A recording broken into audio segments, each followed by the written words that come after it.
हे बघा, शेतकऱ्याला एवढ्या अडचणी असताना आपले कृषी मंत्री कुठं आहेत हे कोणालाच माहीत नाहीत.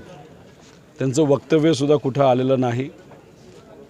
ते या जिल्ह्याचे नेते असले, या राज्याचे कृषी मंत्री असले तरीसुद्धा सुरुवातीला म्हणजे पहिल्यांदा जेव्हा दुष्काळाची यादी ही जाहीर झाली होती त्याच्यामध्ये फक्त 40 तालुके घेतले होते. खरं तर सरकारकडनं कुठलीही यादी जाहीर होत असताना राज्याचा अभ्यास करावा लागतो. अभ्यास करून ज्या ज्या तालुक्यामध्ये खऱ्या अर्थाने अडचण आहे त्या तालुक्यामध्ये दुष्काळ जाहीर करण्याची जबाबदारी ही सरकारची असते. पण हे सरकार इतकं गोंधळलेलं आहे. 40 तालुक्याची यादी पहिली जाहीर होते, त्याच्यामध्ये निकष वेगळे असतात आणि मग 15 दिवसानंतर लोकांचा रोष वाढल्यानंतर दुसरी यादी जाहीर केली जाते आणि त्याच्यात निकष वेगळे असतात. म्हणजे काय या सरकारमध्ये चाललेलं आहे हे कोणालाही माहीत नाही.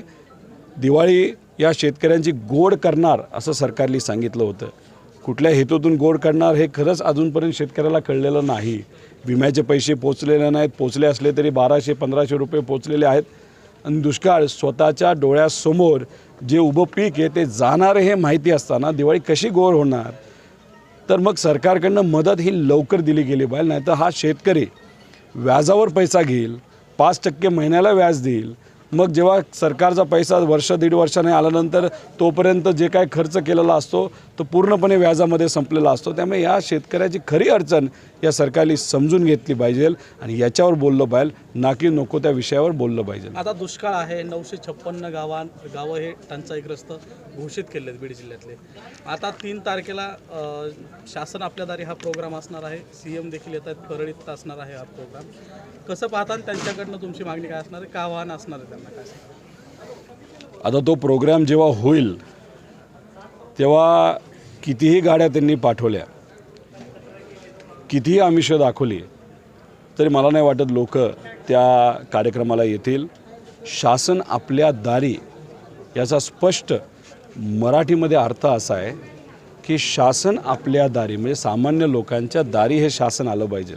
पण या सरकारमध्ये एका इव्हेंट मॅनेजमेंट कंपनीला सांगितलं म्हणून लोकांना शासनाच्या दारी घेऊन नेलं जातं आणि मोठ्या सभेमध्ये 15 कोटी रुपये खर्च केला जातो आणि त्या 15 कोटीमध्ये तिथं भाषणं मोठी मोठी होतात. हे लोकांना नको आहे. आज जर आपण बघितलं डोल वेळेवर मिळत नाही. जे काही पैसा हे आशा सेविकांना जाहीर केला आहे तोसुद्धा अजूनपर्यंत मिळालेला नाही. आणि त्याच्याचबरोबर अनेक इतर जे काही पेन्शनच्या स्कीम आहेत गरिबाच्या त्याच्यामध्ये सुद्धा पैसा हा वेळेवर मिळत नाही. त्यामुळे सरकारने हे जे काही नाटक आहे शासन आपल्या दारीचं हे बंद करावं आणि खऱ्या अर्थाने शासनाने शेतकऱ्याच्या कष्टकऱ्याच्या दारी जाऊन अडचण काय हे समजून घेऊन मार्ग काढायला पाहिजे. नाही, आता पाटोद्या या शहरामध्ये आल्यानंतर आज सकाळपासून आम्ही 12 किलोमीटर केलेलं आहे. आम्ही इथं ज्या ठिकाणी उपस्थित आहोत थेरला इथं हुतात्मांच्या स्मारकाजवळ राहून जेव्हा मी या लोकांना विचारलं, चर्चा केली तेव्हा त्यांचं मत आलं की आमच्या गावातून 100पेक्षा जास्त हे स्वतंत्र लढ्यामध्ये मान्यवर होते. तसंच अनेक अधिकारी आहेत. तर एक सुंदर असं गाव आहे. या गावाला आमचं खूप चांगलं असं स्वागत केलेलं आहे. त्यांचं मी आभार व्यक्त करतो. येत असताना दूध उत्पादक शेतकऱ्यांची चर्चा झाली. इतके नाराज आहेत. एका शेतकऱ्याला 18 रुपये दर मिळाला, एका शेतकऱ्याला 22 रुपये दर मिळाला आणि त्यांचं सगळ्यांचं मत आहे की आमचं उत्पादन दूध उत्पादनाचा जो खर्च आहे तो कुठेतरी आता 35 रुपयाच्या आसपास आहे आणि आता आम्हाला 24 रुपयाला दूध विकावं लागतं आणि काही त्याच्यामध्ये परवडत नाही. त्याच्याचबरोबर जे काही ज्वारी आज तिथं आपल्याला दिसते त्या ज्वारीचं जे काही उंची आज जेवढी पाहिजे होती तेवढी नाही. गुडघ्या एवढेसुद्धा ज्वारी झालेली नाही. म्हणजे त्याला कंस तर येणारच नाहीत. आणि मग अजून पाऊस जर काही काळ नशिबाने झाला तरच ती ज्वारी टिकेल, नाही त्याच्यातून काही शेतकऱ्याला उत्पन्न येणार नाही. शेतकरी अजून एका गोष्टीवर नाराज आहे की जो काही GR या भागासाठी काढण्यात आला दुष्काळाचा त्याच्यामध्ये किती मदत मिळणार, कशी दिली जाणार याच्याबद्दल कुठेही चर्चा सरकारने केली नाही आणि त्या GRमध्ये कुठेही नमूद केलेलं नाही. आणि त्याच्याचबरोबर जे काही विम्याचे पैसे आलेले आहेत, एका शेतकऱ्याने मला सांगितलं मला 1000 रुपये आलेत, एकाने सांगितलं 1600 रुपये आलेत. एक तर शेतकरी असं म्हणाला की इथून बीडला जाऊन बीडवरून परत यायला ते सुद्धा आम्हाला परवडणार नाही आणि त्याच्यात कदाचित खिशातून जास्तच पैसे आम्हाला टाकावे लागणार आहे. म्हणजे हे सरकार कुठंतरी गोंधळलेलं आहे. या सरकारला शेतकऱ्याला काय पाहिजे, शेतकऱ्याची काय अडचण आहे हे कुठेही कळत नाही. आणि मग हे जे मेन मुद्दे, जे महत्त्वपूर्ण मुद्दे आहेत त्याच्यावरनं लक्ष विकेंद्रीकरण करण्यासाठी जातीमध्ये कुठे तेर निर्माण करण्याचा प्रयत्न सरकार करतं आहे का काय, असं सामान्य लोकांमध्ये चर्चा सुरू झालेली आहे. नामदेवराव जाधव स्वतःला माता जिजाऊंचे वंशज समजतात, नाही तर भासवतात लोकांना. त्याचं कारण असं सांगतात की मी माझ्या पुस्तकात असं लिहिलं आहे की मी वंशज आहे. पण जी व्यक्ती माता जिजाऊंचं नाव चुकीच्या पद्धतीने घेत आणि वंशज ते आहेत असं तेच सांगत असतील, त्यांचा निषेध आम्ही सर्वजण करतोच. अशा व्यक्तीचं तर महत्त्व काहीच नाही. आणि त्यांचं नाव घेत ते पुस्तकं विकतात, व्यवसाय करतात, पैसा हे करतात, त्यांना आमदार व्हायचं आहे. मग अशा खालच्या विचाराची व्यक्ती जर उद्या जाऊन काही बोलली आणि त्याच्यावर सातत्याने आम्ही जर प्रतिक्रिया देत असेल तर मला असं वाटतं हे योग्य नाही. ज्या कार्यकर्त्यांनी शाई टाकली तसं बघितलं तर त्या कृत्याचं आम्ही समर्थन करत नाही. पण ज्या हेतूतून त्यांनी शाई टाकली, आदरणीय पवार साहेबांचं नाव खराब करण्याचा आणि मुद्दामून नाव खराब करण्याचा प्रयत्न हा जाधवांकडनं होत असताना काही कार्यकर्ते शांत बसत नाही. त्या कार्यकर्त्यांना जर पुढे अडचण आली तर त्यांच्या मागे आम्ही भक्कमपणे उभं राहू. फक्त एकच सांगतो की नामदेवराव जाधव हे भुजबळ साहेबांना कॉपी करत आहेत, त्यांची भाषा ते बोलत आहेत. आणि भुजबळ साहेब जे काय बोलत आहेत हे भाजपची स्क्रिप्ट वाचत आहेत. त्यामुळे ह्या दोन्ही नेत्यांना कुणी पुढं केलं आहे याचा जर तुम्ही खऱ्या अर्थाने अभ्यास केला तर त्याचं नाव येतं देवेंद्र फडणवीस साहेब. अंजली दमानिया, भुजबळ साहेबांचं जे काय आज भाषण होत आहे, ज्या पद्धतीने होत आहे, तर त्याच्याकडे लोक कदाचित याच्यामुळेच खूप जास्त महत्त्व देत नाहीत असं मला वाटतं.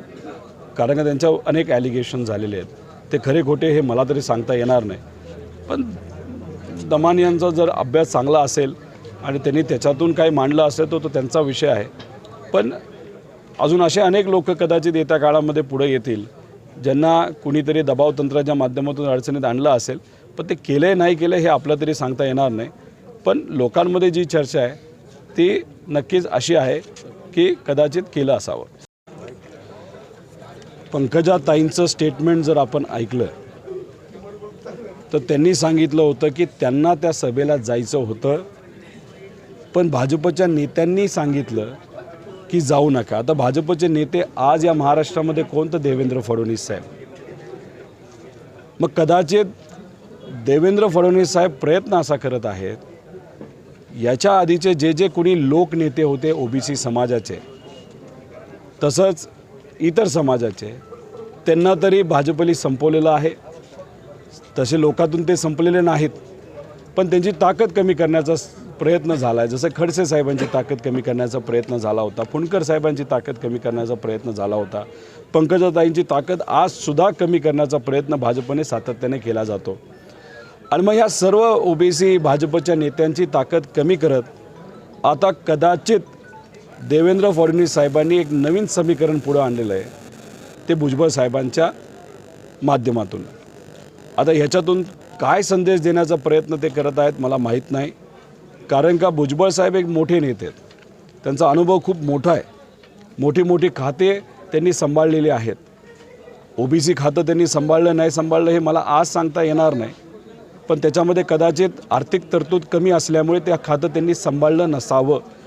त्यांनी PWD सांभाळलेलं आहे आणि इतर मोठी खाती सांभाळलेली आहेत. एवढ्या मोठ्या नेत्याकडनं ज्या पद्धतीने आज भाषण होतं आहे याच्यावरनं कुठंतरी असं वाटतं आहे की स्क्रिप्ट ही भाजपने लिहून दिलेली आहे. तर मग देवेंद्र फडणवीस साहेबांचा प्रयत्न असा असावा की नवीन नेते ओबीसीचे भाजपकडनं तयार करावेत. एक नाही तर दोन, भुजबळ साहेबांना मुद्दामून पुढं करायचं आणि लोकांचा रोज भुजबळ साहेबांवर आला तर त्यांची राजकीय कारकीर्द तिथंच संपवायची, असाही प्रयत्न कदाचित असू शकतो.